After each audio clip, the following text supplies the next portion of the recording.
جمعۃ المبارک تمام دنوں کا سردار ہے۔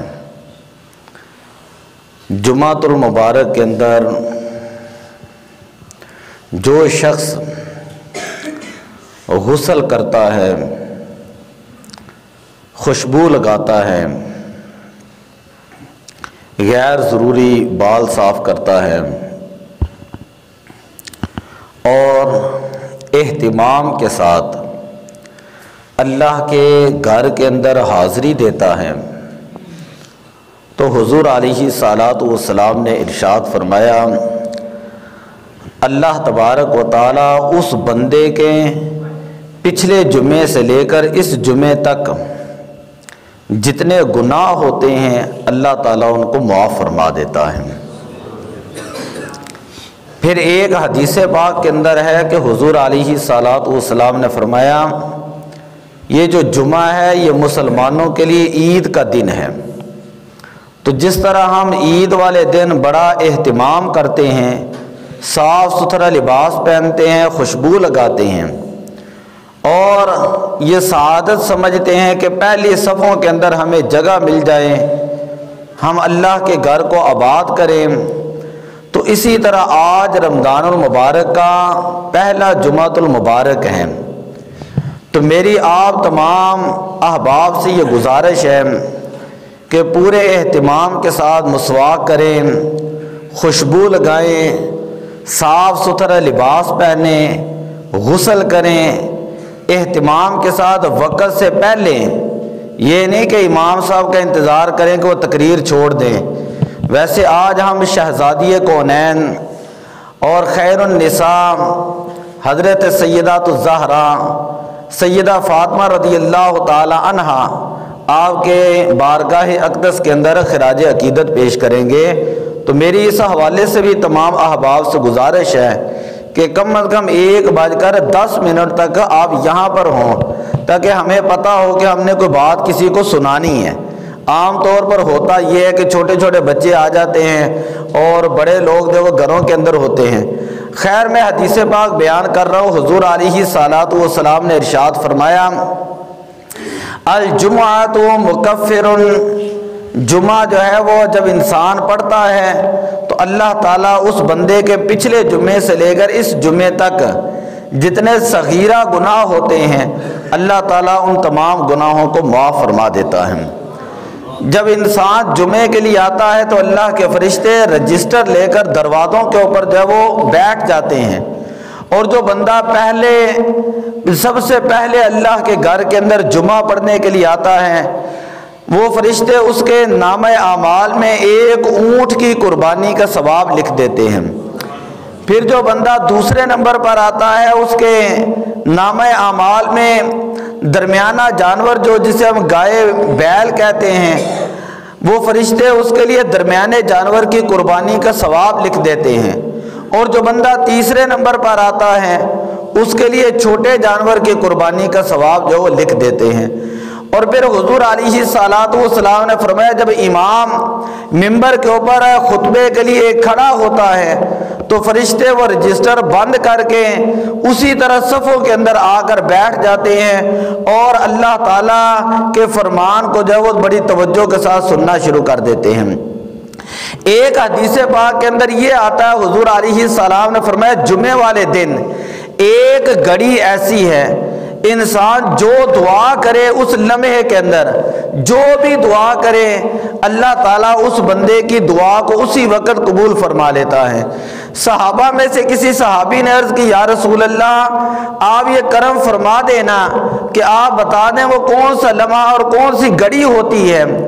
جب بندہ جو دعا کرے اللہ قبول فرماتا ہے۔ تو میرے آقا صلی اللہ علیہ وسلم نے فرمایا کہ جس وقت امام جو ہے وہ 2 خطبوں کے درمیان بیٹھ جاتا ہے تو اس وقت بندہ دل کے اندر جو دعا کرتا ہے اللہ تعالیٰ اس بندے کی دعا کو قبول فرما لیتا ہے۔ اور پھر ایک حدیث پاک کے اندر آتا ہے، میرے آقا صلی اللہ علیہ وسلم نے ارشاد فرمایا، اکثروا علی الصلاۃ یوم الجمعۃ، کہ جمعے والے دن میرے اوپر کثرت کے ساتھ درود و سلام پڑھا کرو، کثرت کے ساتھ درود و سلام، اس لیے انی اسمع صلاۃ اہل محبتی، کہ جمعے والے دن میں محبت والوں کا درود و سلام خود سنتا ہوں۔ ویسے تو ہمارے پیارے آقا صلی اللہ علیہ وسلم کی شان مبارک ہے کہ دور و نزدیک سے سننے والے وہ کان، کہ اللہ تعالیٰ نے آپ کو یہ شان عطا فرمائی ہے کہ دور سے بھی کوئی پڑھ رہا ہو میرے آقا صلی اللہ علیہ وسلم سماعت فرماتے ہیں۔ لیکن حدیث پاک کے اندر واضح طور پر الفاظ موجود ہیں۔ حضرت سیدنا عمر فاروق رضی اللہ تعالیٰ عنہ نے عرض کی، یا رسول اللہ، کیا آپ وصال کے بعد بھی اپنی امت کا درود پاک سنا کریں گے جبکہ ہم دیکھتے ہیں کہ ہڈیاں بوسیدہ ہو جاتی ہیں؟ میرے آقا صلی اللہ علیہ وسلم نے جواب ارشاد فرمایا کہ اے عمر توجہ رکھ اور میری بات کو توجہ سے سن لیں۔ فرمایا کہ حیاتی خیر لکم و مماتی خیر لکم، میرا دنیا میں آنا وہ بھی میری امت کے حق کے لیے بہتر ہے، اور میرا دنیا سے بظاہر پردہ فرمانا وہ بھی میری امت کے حق کے اندر بہتر ہے۔ اللہ تعالیٰ نے ان اللہ تعالی حرم علی الارض ان تأکل جساد الانبیاء، اللہ تعالیٰ نے زمین کے اوپر حرام کیا ہے کہ زمین اللہ کے نبیوں کے جسموں کو جو ہے وہ کھائے، مٹی اللہ کے نبیوں کے جسموں کو نہیں کھا سکتی۔ تو اس لیے اور بھی میرے ذہن کے اندر کچھ باتیں تھیں، میں کوئی روزے کے مسائل بیان کرتا، لیکن میں یہ دیکھتا ہوں کہ رات کو نماز تراویح تھی۔ اب دیکھیں نا کہ کوئی میں نہیں کہ میں ہی ہوں، کوئی بھی حافظ قرآن تراویحاں پڑھا رہا ہوں، تو جب اس نے تراویح پڑھانی ہے تو سارے دن کم از کم اس نے 5-10 مرتبہ اس پارے کو تو دہرانا ہوتا ہے۔ تو ایک بندہ اتنی محنت کرے کس کے لیے؟ لوگوں کے لیے نہیں، اللہ کی رضا کے لیے۔ لیکن کچھ نہ کچھ اللہ کے گھر کے اندر بھی تو کوئی لوگ ہونے چاہیے۔ تو ہم دیکھ رہے تھے ساری اس طرف سب جو وہ بچوں کی ہے، پیچھے ساری سب بچوں کی ہے، 2-4 آدمی جو ہے یہاں پر موجود ہیں۔ ابھی پہلا دن تھا نماز تراویح کا، تو یہ بڑے افسوس والی بات ہے۔ آپ اللہ کے گھر کو آباد کریں۔ میں ایک جملہ کہنے لگا ہوں، یہ آپ لوگوں کے اوپر لازم ہے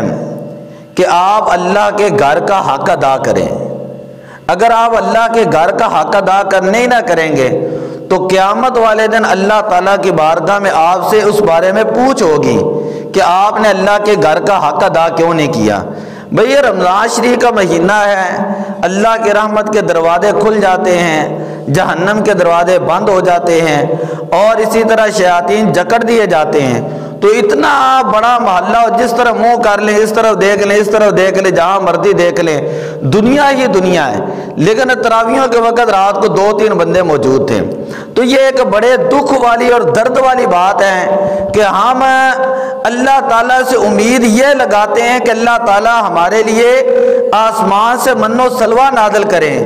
دنیا کی ہر وہ نعمت اللہ ہمیں دے دیں جو ہم زبان سے نکالیں تو اسی وقت ہمارے سامنے حاضر ہو جائیں، اور ہمارے اعمال جو ہیں وہ کہاں تک جا چکے ہیں۔ نہ ہم اللہ کے گھروں کو آباد کرتے ہیں، نہ ہم اللہ تعالیٰ کا قرآن کھولتے ہیں، نہ قرآن پاک کو سمجھنے کی کوشش کرتے ہیں، نہ ہم اپنے علماء کی بات کو سننے کی توجہ کرتے ہیں۔ تو اس لیے اب دیکھیں میں نے درس شروع کیے، کتنے لوگ اٹھ کے چلے گئے۔ اب ہماری نماز کتنی دیر، اب تقریباً 45 منٹ ہم پہلے کرا رہے ہیں، 5:40 پہ جماعت ہوتی تھی پہلے۔ اب بتائیں کہ اس وقت فجر کے وقت اس کو کون سا کام ہوگا؟ تو آپ اپنے علماء کی بات سنا کریں، جہاں پر بھی آپ نماز وغیرہ پڑھیں، اور کوشش یہ کریں کہ اللہ کے گھروں کا حق ادا کریں۔ یہ آپ لوگوں کے اوپر لازم ہے کہ آپ قرآن کا حق ادا کریں۔ نبی اکرم صلی اللہ علیہ وسلم، میں آخری حدیث پڑھنے لگا ہوں، نبی اکرم صلی اللہ علیہ وسلم نے ارشاد فرمایا کل قیامت والے دن اللہ کی بارگاہ میں رمضان بھی آئے گا اور قرآن بھی آئے گا۔ رمضان بھی اللہ کی بارگاہ میں سفارش کرے گا کہ باری تعالیٰ میں جب اس کے پاس گیا تھا اس نے ادب کیا، احترام کیا، روزے رکھے اور روزے کے جو حق ہیں ان تمام کو ادا کیا۔ اے اللہ میں تیری بارگاہ میں سفارش کرتا ہوں اس بندے کے گناہوں کو معاف فرما۔ اللہ تعالیٰ رمضان کی سفارش کی وجہ سے بندے کے سارے گناہوں کو معاف فرما کر اس بندے کو جنت کے اندر داخل فرمائے گا۔ اور پھر فرمایا کہ کل القرآن، کل قیامت والے دن قرآن اللہ کی بارگاہ میں آئے گا، قرآن آ کر سفارش کرے گا، انی منعت ہوں، اے باری تعالیٰ میں نے اس کو راتوں کو بیدار کیا، یہ راتوں کو اٹھ اٹھ کر قرآن پڑھا کرتا تھا، رمضان کے مہینے کے اندر قرآن پڑھتا تھا، اے اللہ میں تیری بارگاہ میں سفارش کرتا ہوں اس بندے کے گناہوں کو معاف فرما۔ اللہ تعالیٰ قرآن کی سفارش کی وجہ سے اس بندے کے سارے گناہوں کو معاف فرما دے گا۔ بڑی برکتوں والے دن ہے، یقین کریں، بڑی شانوں والے۔ آپ پورے سال کا وزٹ کر لینا تو ان سال کے اندر کبھی آتا ہے یہ شب برات ہے جی، ایک رات آئی ہے برکت والی، کبھی کوئی دن آ جاتے ہیں برکت والے کہ یہ 10 محرم الحرام ہے، بڑا عظمت والا دن ہے، یعنی پورے سال میں کبھی کوئی دن آ جاتا ہے، کبھی کوئی رات آ جاتی ہے، کبھی کوئی گھڑی آ جاتی ہے جس کے اندر اللہ خاص برکتیں نازل کرتا ہے۔ رمضان تو مہینہ ہی ایسا مہینہ ہے، آپ صبح دیکھ لیں، دوپہر دیکھ لیں، شام کو دیکھ لیں، رات کو دیکھ لیں، اگر کوئی بندہ دن کے وقت روزے کی حالت میں ہے تب بھی اللہ تعالیٰ کی رحمتیں اپنے بندے کے اوپر نازل ہوتی ہے، اگر رات کو تراویح پڑھتا ہے تب بھی اللہ کی رحمتیں بندے کے اوپر نازل ہوتی ہیں، اور پھر آخری طاق راتیں اللہ نے عطا فرمائی ہیں، اور پھر اس مہینے کے اندر لیلۃ القدر اللہ تعالیٰ نے عطا فرمائی ہے، یعنی رمضان کا مکمل مہینہ میرے آقا صلی اللہ علیہ وسلم نے فرمایا یہ مکمل کا مکمل مہینہ اللہ تعالیٰ نے رحمت بنا کر میری امت کو عطا فرمایا ہے۔ جو بندہ رمضان پائے اور اس کے اندر نیکی کر کے جنت حاصل نہ کر سکے، میرے آقا صلی اللہ علیہ وسلم نے فرمایا اس بندے کے لیے ہلاکت ہے۔ تو میں نے اور کسی موضوع پہ بیان کرنا تھا، لیکن میں نے جب حالات دیکھے ہیں تو اس لیے میں جمعے کی فضیلت کے حوالے سے بات کر رہا تھا۔ تو اب جمعہ شریف ہے، آپ ضرور تشریف لائیں، آ کر کوئی بات سنیں، اور پھر جب آپ آئیں تو جو چھوٹے چھوٹے بچے ہوتے ہیں ان کو گھروں کے اندر سمجھا کر آئیں کہ بیٹا آپ نے وہاں پر جا کر شرارت نہیں کرنی، یہ نہیں ہے کہ ادھر قاری صاحب بیان کر رہے ہیں ادھر ایسے ہوتا ہے جیسے یہاں پر میلہ لگا ہوا ہے۔ اپنے بچوں کو اپنے ساتھ بٹھائیں اور تربیت کریے، تربیت کا پہلو ہوتا ہے، اپنے ساتھ بٹھائیں اور کہیں بیٹا قاری صاحب کی بات سنو وہ کیا کہہ رہے ہیں۔ اسی طرح جو ہے توجہ کے صحیح اللہ کے گھر کے آداب ہوتے ہیں، یہ نہیں کہ بچے بڑے بڑے، جو ابھی میں آ رہا تھا 2-3 بچے وہاں پہ پیچھے شرارتیں کر رہے تھے، تو پھر میں نے ان کو کہا یار اب اللہ کے گھر میں بیٹھے ہیں، کوئی خدا کا خوف تو کریں، اگر اللہ نے آپ کو توفیق دے ہی دی ہے، شیطان کو باندھ ہی دی ہے، تو کم از کم آپ تو اللہ کے گھر میں شرارتیں نہ کریں آ کے۔ تو اس لیے ہمیں کوشش کرنی چاہیے اللہ کے گھر کے آداب